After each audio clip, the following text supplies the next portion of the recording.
Chapitre 18 du Tao Te Ching.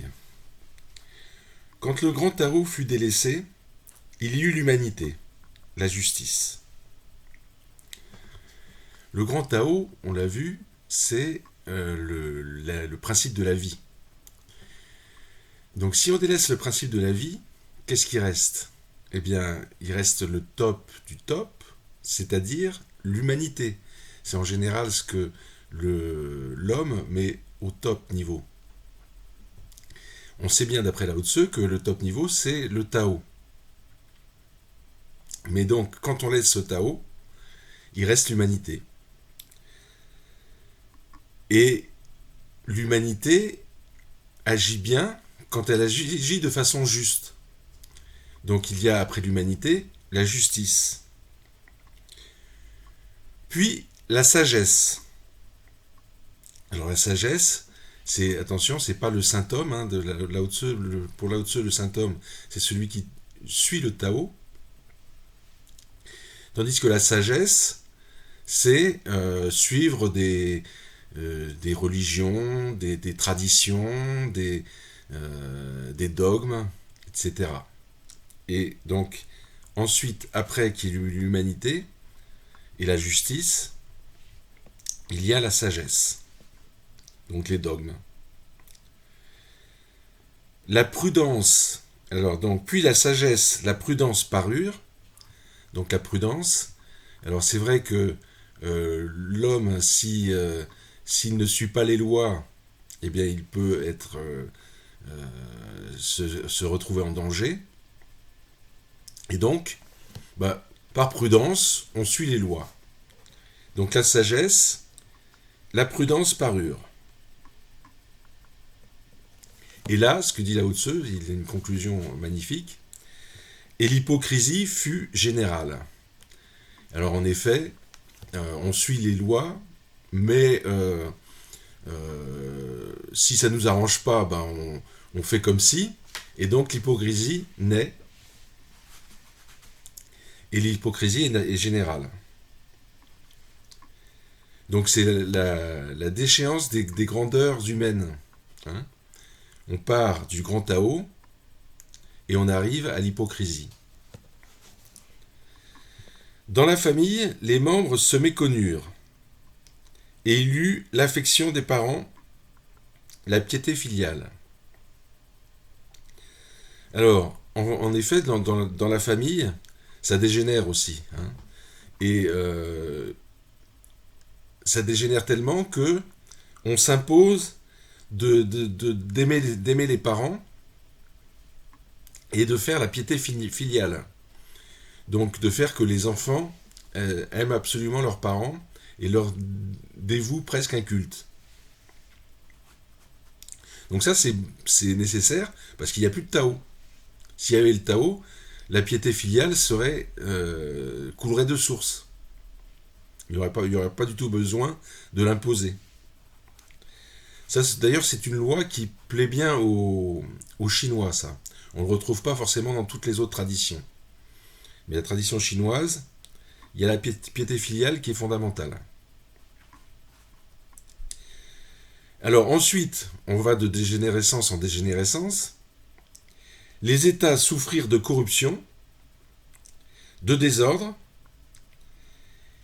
et la conclusion de Lao Tzu, il y eut des fonctionnaires fidèles.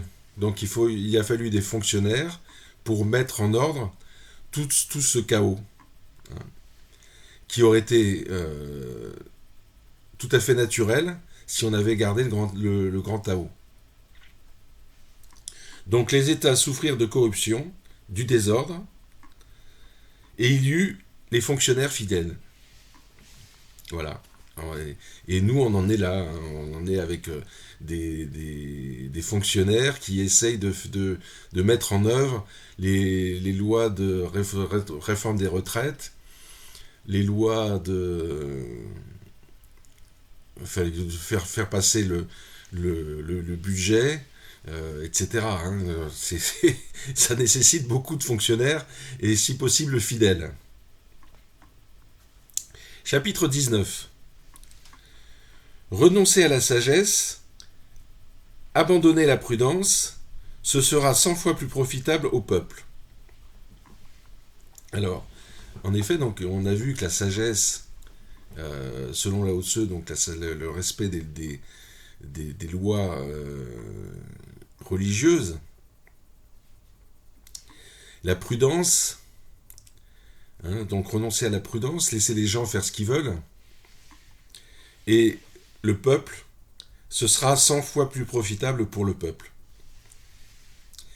Donc voilà, il faut laisser faire ce que dit Lao Tzu. Hein. Abandonner, abandonner, abandonner. Renoncer à l'humanité, rejeter la justice, et le peuple reviendra à l'amour filial et à l'affection paternelle. Donc pareil, laisser faire.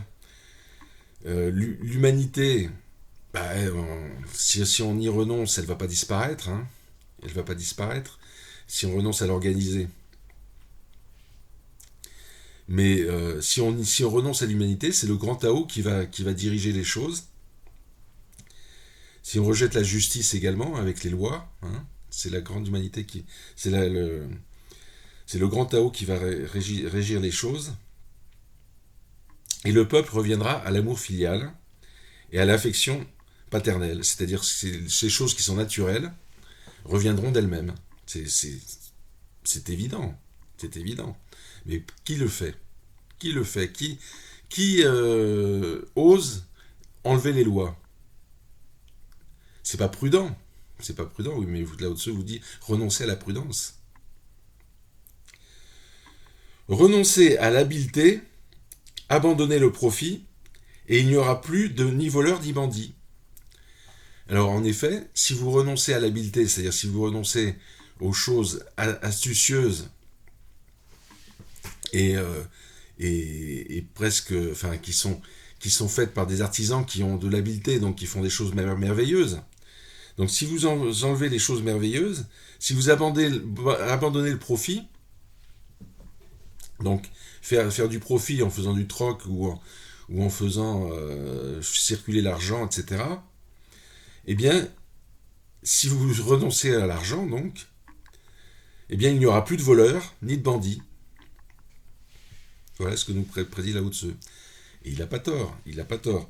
Ceci dit, effectivement, faire renoncer à l'habileté et au profit les gens, c'est pas évident, hein. Il y a du travail, il y a du travail. Ces qualités étant des apparences, elles ne sauraient suffire. Donc les qualités, la sagesse, la prudence, tout ça. Ce n'est qu'apparent. Donc ça ne va pas chercher la profondeur du Tao. Et donc, elles ne sauraient suffire.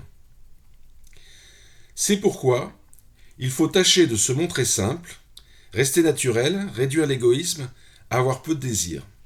Alors là, cette phrase est formidable. Elle est formidable parce qu'elle reflète exactement la philosophie de Lao Tzu.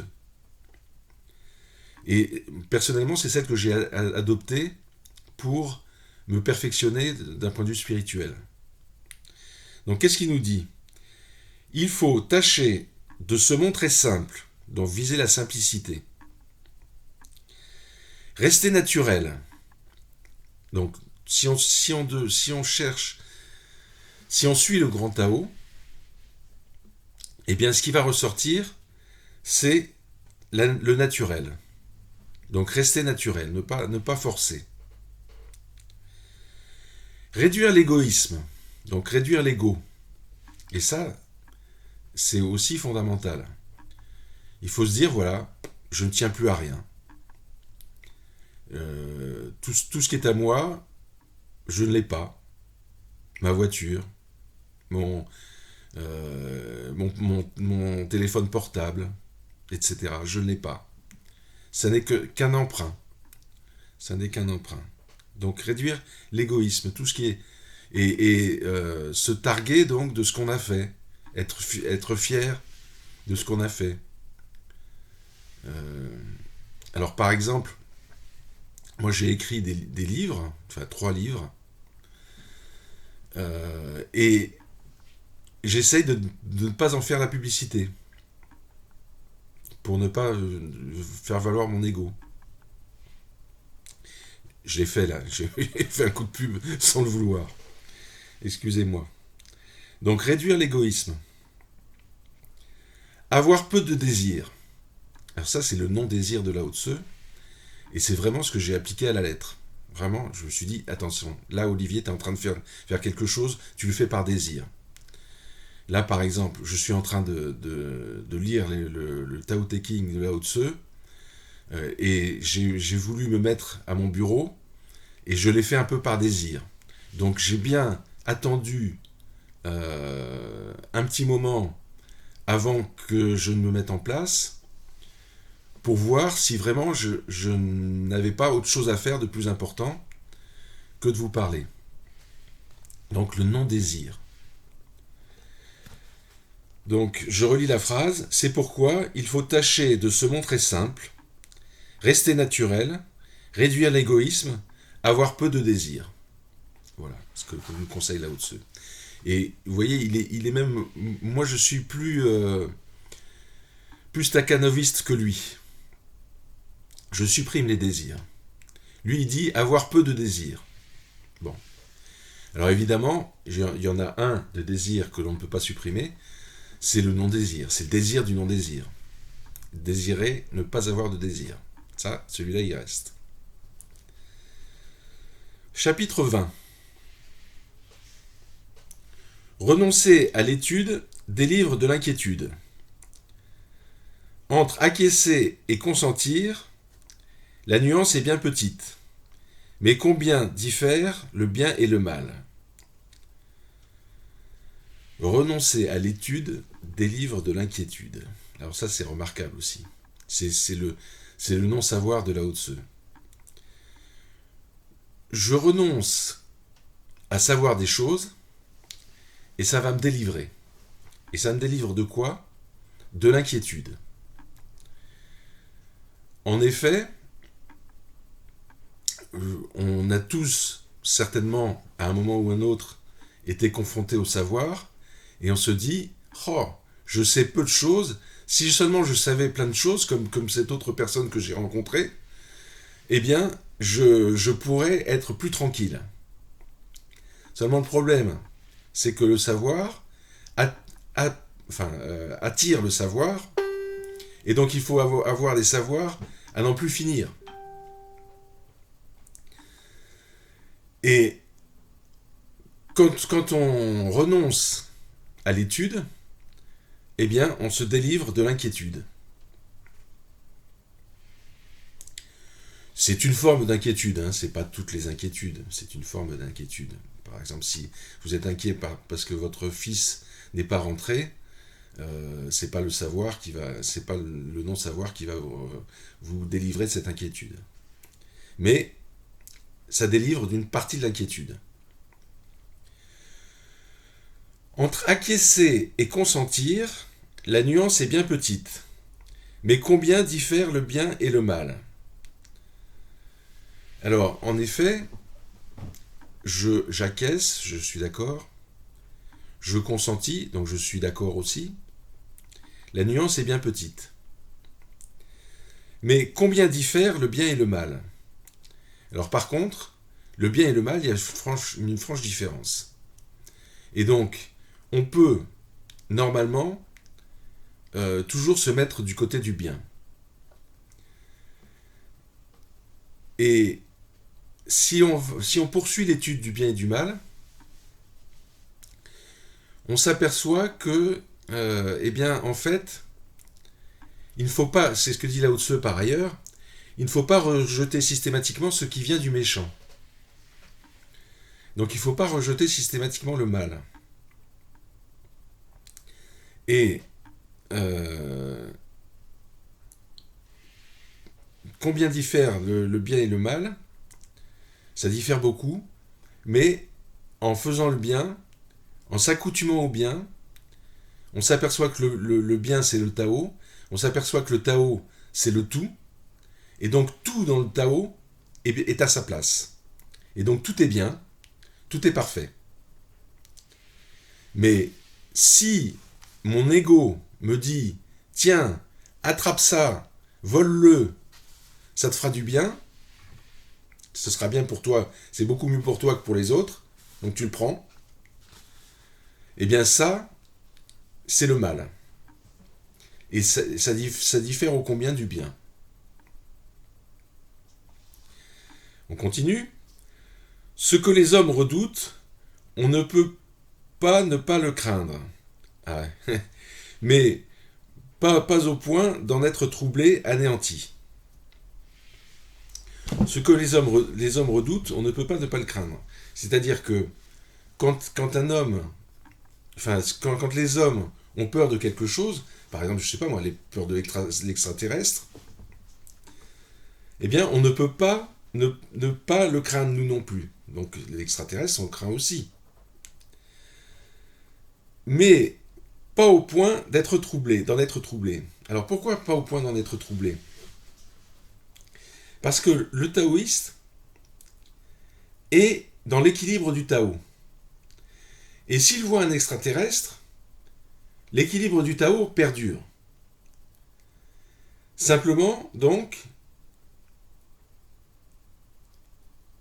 le taoïste va se dire, bah justement, l'équilibre est encore là, donc j'ai pas à être troublé ni anéanti.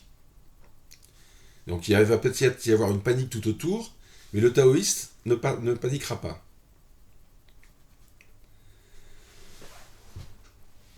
Tous les hommes sont pleins d'ardeur, exaltés comme pour un festin, semblables à ceux qui font une ascension au printemps. C'est beau ça.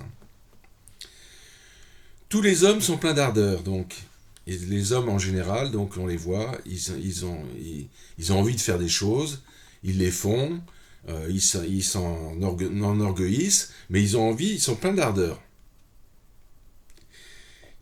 Ils sont exaltés comme pour un festin. Donc ils font les choses à fond. Semblables à ceux qui font une ascension. Donc effectivement, ceux qui partent pour faire une ascension sont pleins d'ardeur et partent du bon pied pour leur ascension. Alors, excusez-moi, c'est une ascension qui est faite au printemps. Donc, au printemps, c'est encore mieux, c'est la bonne période pour faire des randonnées. Donc, ils sont pleins d'ardeur, semblables à ceux qui font une ascension au printemps. Moi seul, alors là, c'est le pauvre petit Lao Tse, c'est le pauvre petit Calimero. Moi seul suis calme, sans réaction, comme le nouveau-né, qui n'a pas encore souri, errant, sans dessein, sans but. Donc, les gens savent ce qu'ils veulent faire, ils ont des désirs, et qu'ils veulent accomplir leurs désirs. Donc ils partent dans tous les sens, comme ceux qui font une ascension au printemps. Ils sont pleins d'ardeur. Mais Lao Tse, lui, est tout seul. Il est calme, sans réaction, comme le nouveau-né, qui n'a pas encore souri, errant dans son sein. Errant sans dessein, sans but. Voilà. Donc, Lao Tse, autrement dit, est le seul à ne pas avoir aucun but, à ne pas avoir de désir. Et c'est vrai que quand on suit le Tao, on se sent seul. Parce qu'on se dit, bon sang, mais qu'est-ce qu'ils foutent? Ils vont à leur perte. Et nous, on passe pour un flemmard, quelqu'un qui est de seconde zone, parce qu'on ne participe pas au désir des autres. Les autres hommes ont tous du superflu.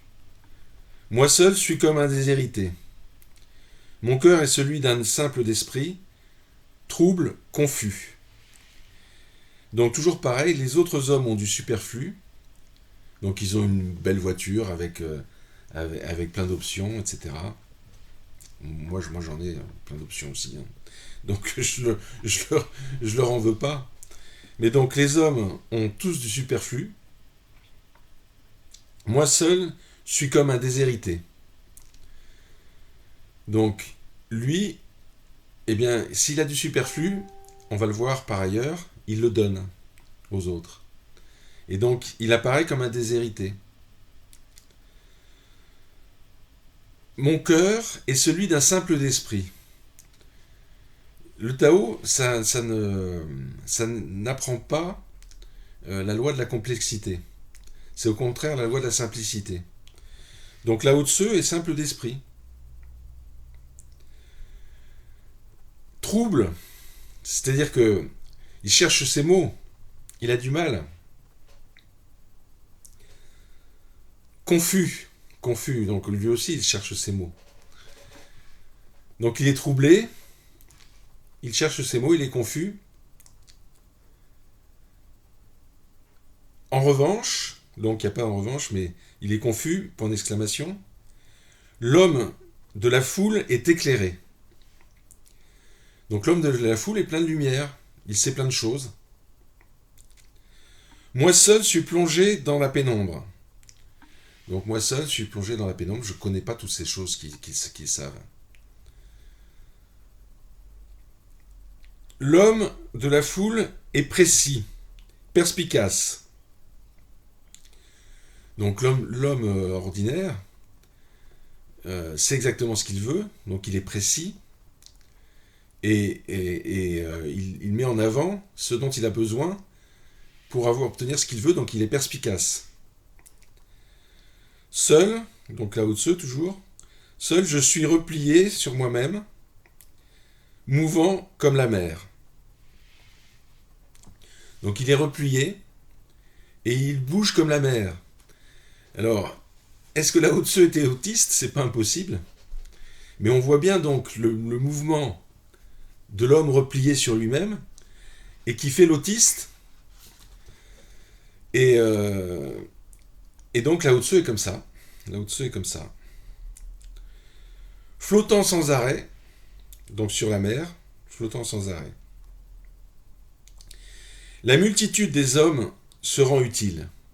Donc l'homme ordinaire se rend utile. Le taoïste se rend aussi utile, on le verra par la suite. Mais ici, moi seul suis inapte, donc vraiment le taoïste qui fait le Tao à fond. Moi seul suis inapte, donc je suis inapte à rendre utile, et je semble semblable à un paria. Donc je suis semblable à un paria. Donc le taoïste est rejeté, et il ne sert à rien, mais en lui-même, il a un trésor qui lui permet d'être calme et d'être au repos à l'intérieur de lui-même. Et donc la conclusion de ce long chapitre, c'est « Moi seul diffère des autres hommes, parce que je vénère la mère nourricière. » Donc le Tao qui porte un nom, on se rappelle, c'est la mère nourricière. Donc moi seul diffère des autres hommes, parce que je vénère la mère nourricière. Donc je suis le Tao, et je diffère donc ainsi des autres hommes. Et il se sent seul, le pauvre Lao Tzu. Moi seul. Aujourd'hui, avec Internet, on sait quand même qu'il y a d'autres taoïstes que nous-mêmes. Et donc, mais le Tao, c'est pas forcément la meilleure des voies. C'est une voie spirituelle, comme une autre, qui amène donc au calme, à la joie divine, à la sérénité. Et donc, c'est en cela que c'est un trésor. Chapitre 21. Ce que contient la grande vertu procède du Tao. Voici quelle est la nature du Tao. Il est confus, indiscernable. Donc ce que contient la grande vertu procède du Tao. Donc la grande vertu, en fait, moi je trouve c'est indissociable du Tao, et dit ça procède du Tao, évidemment. Parce que la vertu, selon moi, c'est suivre le Tao, c'est-à-dire ce qu'a dit Lao Tzu précédemment, c'est-à-dire essentiellement être sans désir, avoir un petit ego, etc. Et ça, c'est la vertu. Et donc ce que contient la grande vertu procède du Tao. Donc le Tao c'est la vertu et la vertu c'est le Tao. Donc ça procède du Tao. Voici quelle est la nature du Tao. Il est confus, indiscernable. Donc le Tao, c'est pas quelque chose de concret. C'est quelque chose de confus, d'indiscernable. On peut y mettre beaucoup de choses, et tout en y mettant beaucoup de choses, eh bien ce sera toujours pas le Tao. Donc c'est confus, et on n'arrive pas à le discerner, on n'arrive pas à le tracer, on n'arrive pas à le prononcer. Oh, qu'il est confus. Donc, Lao Tzu dit que le Tao est confus. Alors c'est vrai que si on écoute son fort intérieur, là où on peut entendre l'écho du Tao, eh bien on trouve que du silence. Et ce silence est troublé par notre mental, qu'on essaye d'éteindre. Puis on a le silence. Puis de nouveau le mental. Bref, tout ça n'est pas très simple. C'est confus. Oh, qu'il est confus, qu'il est indiscernable. En lui, il y a des formes indistinctes. En lui, il y a des formes indistinctes, indéterminées. Donc en lui, il y a des formes indistinctes, indéterminées. Donc dans le vide, il y a des formes qui paraissent. Si vous faites de la méditation, vous verrez des tas de formes apparaître et disparaître. Et donc, des formes indistinctes, indéterminées. C'est-à-dire, dès que vous essayez de vous dire, tiens, j'ai vu une pyramide, comment est-ce qu'elle est ? Et bien la forme disparaît.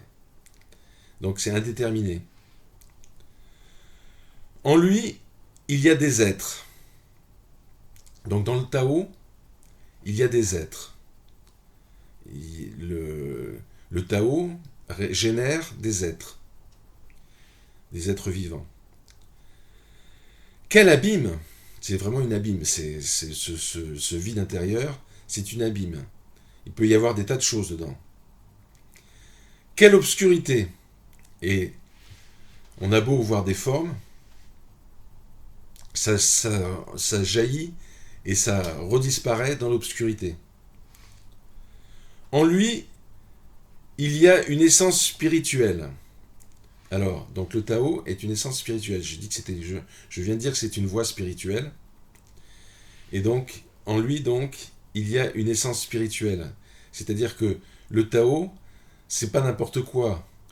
C'est vraiment la quintessence de ce que l'on peut faire en tant qu'humain. C'est-à-dire, c'est le divin. C'est l'absolu. Donc, en tant qu'absolu, le Tao a une essence spirituelle. Son essence, donc cette essence spirituelle, c'est son essence. Absolue vérité. Donc vous voyez, je parlais de l'absolu. Donc c'est l'absolue vérité. Et effectivement, lorsqu'on parvient à la racine du Tao, on parvient à l'absolue vérité, dont j'ai déjà parlé, qui est du tout dans le tout. Donc l'absolu dans l'absolu, nous étant absolus aussi. Et donc ça, c'est l'absolue vérité. C'est qu'on a, par notre propre personne, un accès à l'absolu. En lui est son propre témoignage. Bon, le Tao n'a besoin de personne pour exprimer ce qu'il a exprimé. Donc en lui est son propre témoignage. Depuis l'Antiquité jusqu'à présent, son nom n'a point passé. Donc le Tao dure depuis l'Antiquité, et même avant, depuis la naissance des planètes, et même avant la naissance des planètes, parce que c'est... Alors je ne parle pas du Big Bang, parce que personnellement, je ne trouve pas que le Big Bang soit fondé. Pourtant je suis physicien. Mais je pense qu'il y a d'autres choses qui fondent d'autres choses que le Big Bang, et là n'est pas notre propos. Mais avant le Big Bang, le Tao était présent. Donc depuis l'Antiquité jusqu'à présent, son nom n'a point passé. Jusqu'à présent, donc il est encore présent, et vraisemblablement dans l'avenir, il sera présent aussi. Tout cela, on peut le dire parce que effectivement, le temps n'a d'utilité que pour exprimer des relations entre événements. Hein, entre événements, on dit celui-là il s'est passé avant, celui-là il s'est passé après. Mais le temps en lui-même n'existe pas franchement. De lui sortent les propriétés de tout ce qui est. Alors c'est le Tao qui régit tout. C'est ça que ça signifie. Hein. De lui sortent les propriétés de tout ce qui est. Donc le Tao, c'est la loi de l'absolu, et donc qui est universelle. Alors, comment sais-je que telle est l'origine de tout ce qui est? Ça, c'est Lao Tzu, c'est génial. Eh bien, par cela. Et ce qui veut dire, c'est que il a beaucoup travaillé sur lui-même, et donc il a des certitudes. Il a des certitudes, cet homme.